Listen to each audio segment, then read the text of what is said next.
پھر اس سے جمع ہوا خون بنایا، پھر اس خون سے گوشت بنایا، پھر اس گوشت کے اندر ہڈیاں بنائیں، پھر ہڈیوں کے اوپر پھر گوشت چڑھا دیا، پھر ہم نے اس کو ایک اور سانچے میں ہم اس کو لے آئے۔ فتبارک اللہ احسن الخالقین، اللہ بابرکت ذات ہے جس نے کتنا اچھا انسان پیدا کیا۔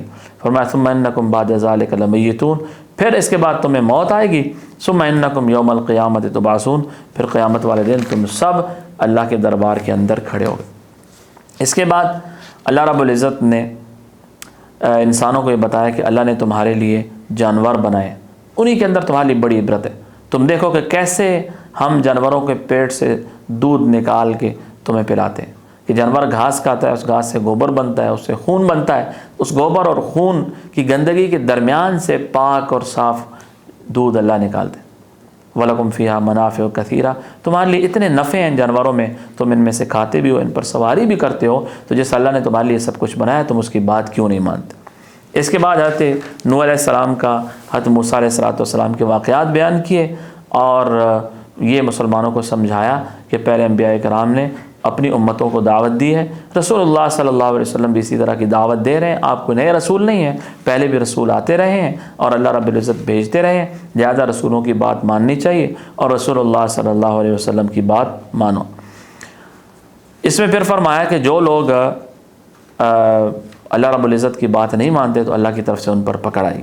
درمیان میں اللہ رب العزت نے اپنی توحید کو بیان کیا، فرمایا کہ اللہ نے تمہارے لیے تمہارے کان بنائے، تمہاری آنکھیں بنائیں، تمہارا دل بنایا، تمہیں زمین کے اندر اللہ نے پھیلا دیا، اللہ تمہیں زندہ کرتا ہے، تمہیں موت دیتا ہے، رات و دن کا نظام اللہ نے بنایا ہے۔ تو اس اتنے واضح دلائل کے باوجود تم اللہ کو کیوں نہیں سمجھ سکتے؟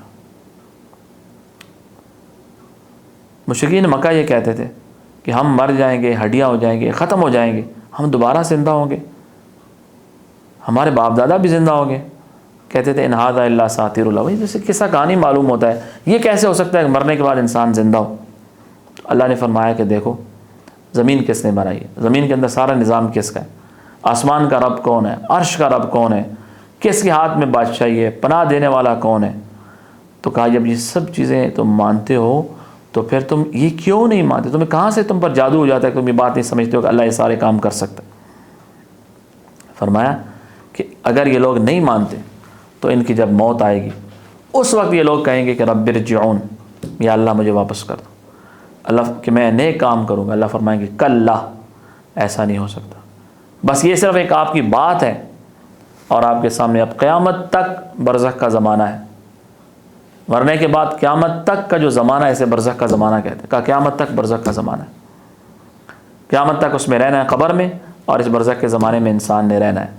جب قیامت کا سور پھونکا جائے گا اب نسب حسب رشتے سب ختم ہو جائیں گے، اب صرف انسان کے اعمال کام ہیں۔ فمن ثقلت موازینہ، جس کے نام اعمال بھاری نکلے، جس کا اچھے کام جس نے زیادہ کیے اور جس کا ترازو بھاری ہو گیا، فاولئک هم المفلحون، یہ کامیاب ہو جائیں گے۔ ومن خفت موازینہ، جس کا ترازو ہلکا ہو گیا، جس کے گناہ زیادہ ہو گئے، فاولئک الذین خسروا انفسهم، انہوں نے اپنا نقصان خود کیا، فی جہنم خالدون، جہنم میں رہیں گے، تلفح وجوہہم النار، ان کے چہروں کو آگ جلا دے گی، وہم فیہا کالحون، بدشکل ہو جائیں گے۔ اللہ ان سے پوچھیں گے الم تکن آیاتی تتلی علیکم، میری آیتیں تم پر نہیں پڑھی جاتی تھی، تم ان کو جھٹلاتے تھے؟ وہ کہیں گے ربنا غلبت علینا شقوتنا، یا اللہ ہماری بدبختی غالب آ گئی، وکننا قوما ضالین، ہم گمراہ تھے، ربنا اخرجنا منها، یا اللہ اسے ایک دفعہ نکال دے، فإن عدنا فإنا ظالمون، اگر ہم نے دوبارہ ایسا کام کیا ہم ظالم ہو گئے۔ اللہ فرمائیں گے اخسؤوا فیہا، دفع ہو جاؤ، ولا تکلمون، آج بات نہیں کرو۔ دنیا میں اللہ نے مہلت دی ہے، جتنا اللہ کو پکارے اللہ جواب دیتے ہیں، پکار کو قبول کرتے ہیں، گناہوں کو معاف کرتے ہیں۔ وہاں جہنمی بعض روایتوں میں آتا ہے کہ 1000 سال تک پکارتا رہے گا، یا حنان یا منان یا حنان یا منان، 1000 سال بعد جواب آئے گا اخسؤوا فیہا ولا تکلمون، دفع ہو جاؤ، آج بات نہیں کرو۔ اللہ فرمائیں کہ میرے بعض بندے ایسے تھے جو مجھ پر ایمان لائے تھے، تم ان کا مذاق اڑاتے تھے، وہ تمہیں انہوں نے بھلا دیا، وہ میری یاد میں مشغول تھے، آج میں ان کو بدلہ دوں گا، وہ کامیاب ہوں۔ تو اس لیے اللہ کے بندوں پر، اللہ کے نیک بندوں پر، دین والوں پر اگر لوگ ہنستے ہیں تو یہ کوئی نئی بات نہیں ہے۔ قرآن نے کہا کہ ہمیشہ کافر، باطل والے اور فاسق فاجر وہ اللہ کے بندوں پر ہنستے ہیں، یہ تم کیا کر رہے ہو، ہر وقت نماز پڑھتے ہو، یہ تم نے داڑھی رکھ دی، یہ کون سی تمہاری عمر ہے، یہ آپ پردہ کر کے کیا عجیب سی لگ رہی ہو۔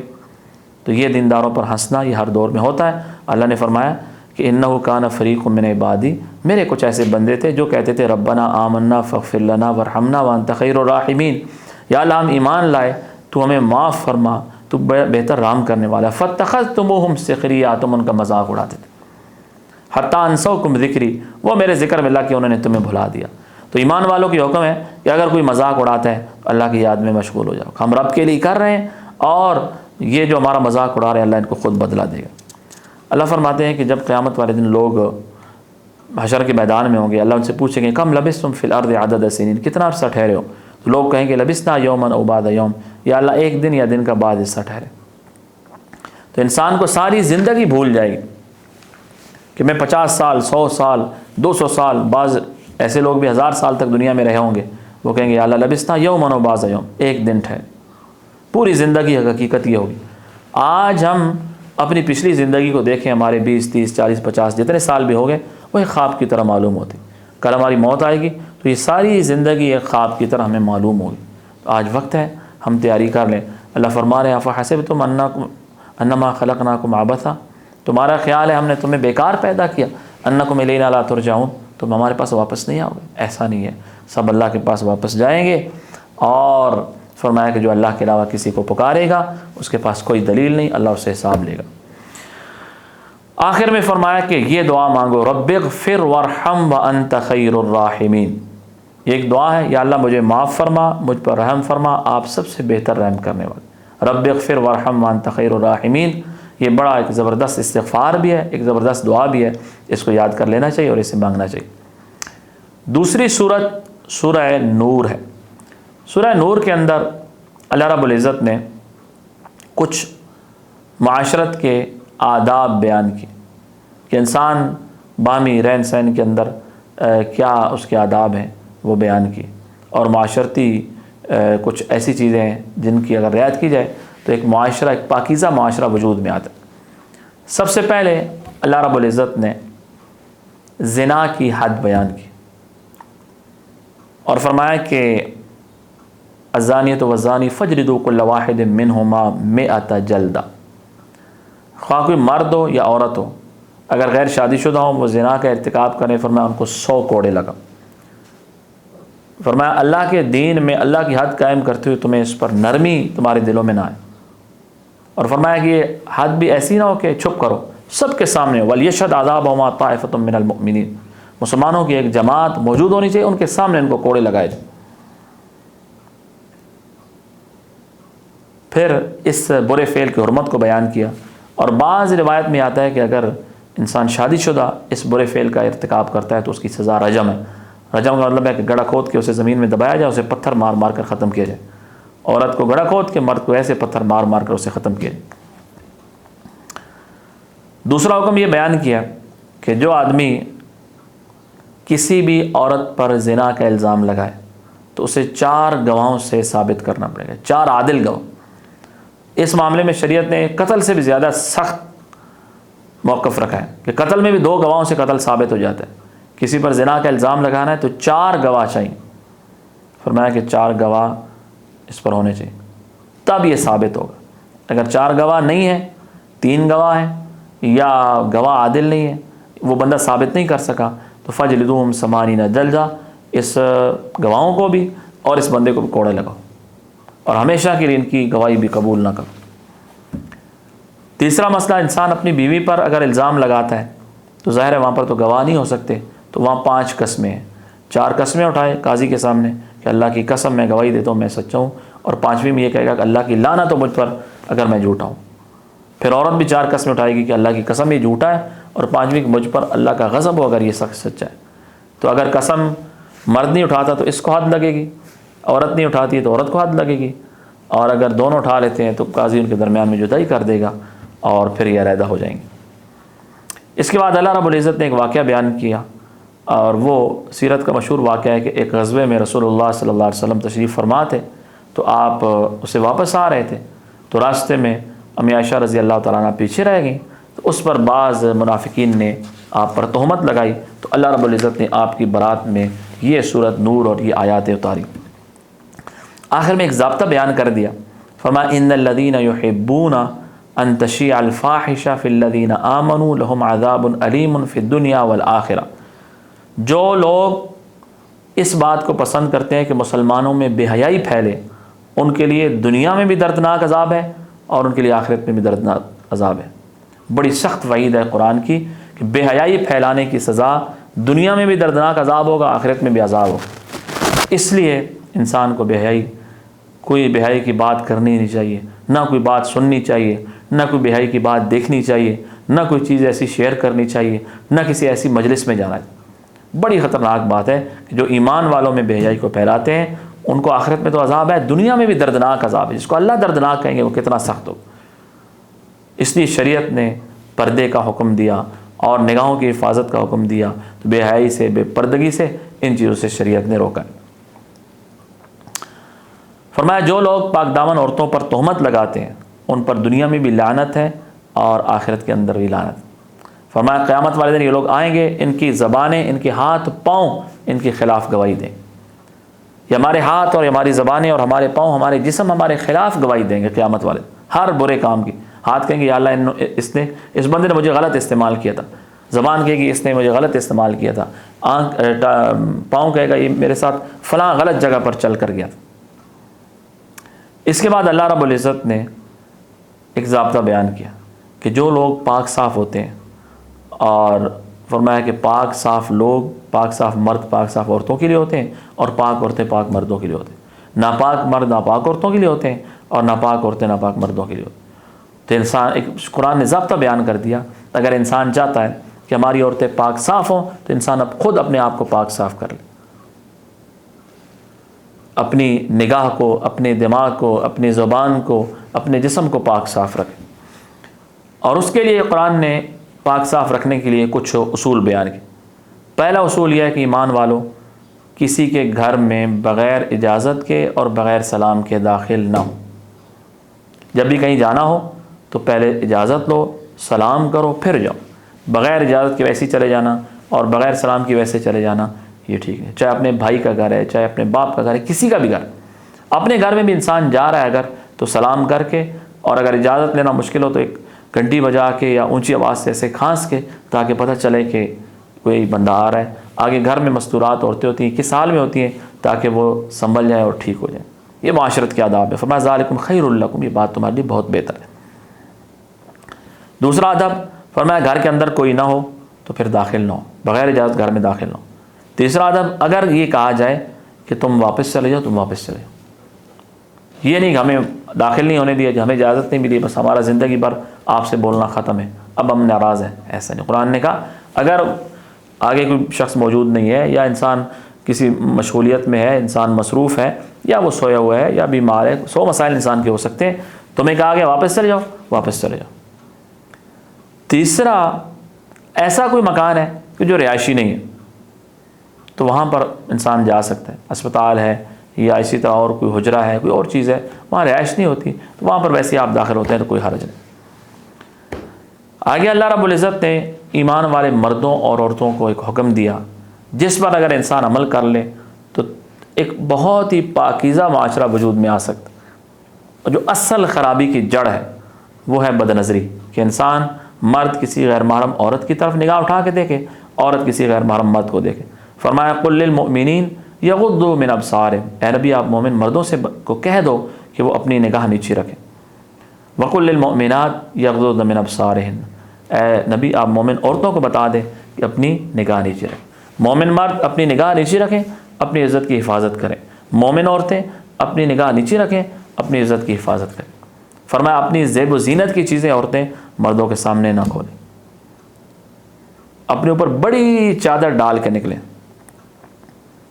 ہاں زیب و زینت ظاہر کرنی ہے اپنے خاوند کے لیے، اپنے باپ کے لیے، اپنے بیٹوں کے لیے، اپنے بھائیوں کے لیے، بھائیوں کے بیٹوں کے لیے، بہنوں کے بیٹوں کے لیے، خاوند کے باپ کے لیے، جو محرم رشتہ دار ہیں ان کے سامنے اپنی زیب و زینت کا اظہار کر سکتی۔ آگے فرمایا کہ جو غیر شادی شدہ تمہارے غلام اور باندیاں ہیں ان کی شادیاں کرا دو، اور یہ ماں باپ کو حکم ہے کہ اپنے بچے جب جوان ہو جائیں ان کا مناسب رشتہ مل جائے تو ان کی شادی کر دینی چاہیے۔ قرآن کہتا ہے ان یکونوا فقراء یغنیہم اللہ من فضلہ، اگر وہ غریب ہیں تو اللہ اپنے فضل سے انہیں مالدار کر دے۔ تو شریعت کا فلسفہ ہے کہ شادی کر لو اللہ مالدار کر دے گا۔ ہمارا معاشرہ یہ کہتا ہے کہ پہلے مالدار ہو جاؤ، پاؤں پہ کھڑے ہو جاؤ، پھر شادی کر لینا، بالکل قرآن کے مخالف ہے۔ تو پہلے شادی کر لو، اللہ پاک اس کی برکت سے انسان کو مالدار کر دے۔ اس لیے بچوں بچیوں کی شادی وقت پر کر دینی چاہیے، زیادہ دیر زیادہ لیٹ اسے نہیں کرنا چاہیے۔ آقا علیہ الصلوۃ والسلام نے فرمایا کہ جب مناسب رشتہ مل جائے پھر اس میں تاخیر نہ کرو، اگر ایسا کرو گے تو زمین کے اندر بہت بگاڑ پیدا ہو۔ اور یہ شادی کوئی ایک رسم نہیں ہے بلکہ ایک شرعی حکم ہے۔ فرمایا اذا تزوج العبد فقد استکمل نصف الایمان، جب انسان شادی کرتا ہے تو اس کا آدھا ایمان کامل ہو جاتا ہے۔ فلیتق اللہ فیما بقی، باقی آدھے میں وہ اللہ سے ڈرے۔ یہ معاشرت کے آداب اللہ رب العزت نے اس صورت کے اندر بیان کیے۔ اس کے بعد اللہ رب العزت نے یہ فرمایا کہ یا ایھا الذین آمنوا لیستأذنکم الذین ملکت ایمانکم والذین لم یبلغوا الحلم منکم ثلاث مرات، جو آپ کے بچے بھی ہیں اور جو غلام بھی ہیں گھروں میں آتے جاتے رہتے ہیں تو 3 اوقات کے اندر تو خاص طور پر وہ بھی اجازت لے کر آئیں۔ جو سونے کے اوقات ہیں، عشاء کے بعد ہے یا فجر سے پہلے ہے یا دوپہر کو سونے کا وقت، فرمایا کہ 17 کے اوقات ہیں، اس میں جو بار بار آ رہے ہیں گھر میں وہ بھی اجازت لیں، اور بچے جب بالغ ہو جائیں تو پھر تو انہیں اجازت لے کر گھر میں داخل ہونا چاہیے۔ آخر میں ایمان والوں کی ایک صفت بیان کی کہ ایمان والے جب وہ کسی بھی اللہ رسول کے کسی کام میں ہوں تو بغیر اجازت کے وہ وہاں سے نہیں جاتے۔ انسان کسی بھی مجلس میں کسی کام میں بیٹھا ہے دینی کام میں تو بغیر اجازت کے اسے نہیں جانا چاہیے اور اس کے ساتھ جڑ کے رہنا چاہیے۔ اور اس کے بعد آخر میں سورہ فرقان شروع ہو گئی ہے تو اس کے جو مضامین ہیں انشاءاللہ وہ ہم پھر کل کے درس کے ساتھ بیان کریں گے۔ اللہ رب العزت عمل کی توفیق عطا فرمائے۔ سبحان ربک رب العزت عما یصفون وسلام علی المرسلین والحمد للہ رب العالمین۔